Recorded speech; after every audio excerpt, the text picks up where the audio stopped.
తమిళనాడులో ఎదురవుతున్నటువంటి పరిణామాల్ని దృష్టిలో పెట్టుకుని అక్కడ ఇప్పుడు విజయం సాధించిన తర్వాత పవన్ మీద ప్రెషర్, ఒక పక్కన సొంత పార్టీలో బయటకు వచ్చి మాట్లాడకపోయినా ఫీలింగ్స్ పెరిగినాయి కాపు సామాజిక వర్గంలో కూడా.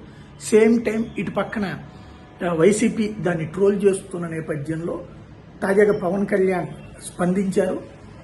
అక్కడ పరిస్థితులు వేరు, ఇక్కడ పరిస్థితులు వేరు అన్నటువంటిది. అలాగే పొత్తులు లేకపోతే కష్టం అన్నటువంటి పాయింట్ని ప్రధానంగా స్ట్రెస్ చేశారు.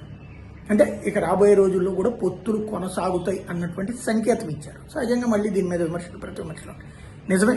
పవన్ కళ్యాణ్ ఇండివిజువల్గా వెళ్తే గెలుస్తామన్న నమ్మకం లేకపోగా జగన్ విజయం సాధిస్తాడన్నటువంటి నమ్మకం బలంగా. విడిగా తెలుగుదేశం పోటీ చేస్తే జగన్ విజయం సాధిస్తాడన్న తెలుగుదేశం నమ్ముతుంది, పవన్ కళ్యాణ్ నమ్ముతున్నాడు. జగన్ అధికారంలోకి రానియకుండా చూడడం కోసం ఈ పొత్తు సహజంగా ఉండదు. దాంతోపాటు పదవులు వస్తున్నాయి పొత్తుతో. అదే పవన్ కళ్యాణ్ ఉద్దేశం. ఇంకో పక్కన ఉదయనిధి స్టాలిన్ చేసినటువంటి ఏదైతే సనాతన ధర్మ నాశనం అన్నటువంటిది నీలాంటి వల్ల కాదని తేల్చి చెప్పడం ద్వారా ఎవరి వల్ల సాధ్యం కాదని. ఇంకోటి హిందుత్వాన్ని ద్వేషించేది హిందువులే హిందుత్వం గురించి నెగిటివ్గా మాట్లాడడం తప్పన్నటువంటి పాయింట్ని చెప్పుకొచ్చారు పవన్ కళ్యాణ్.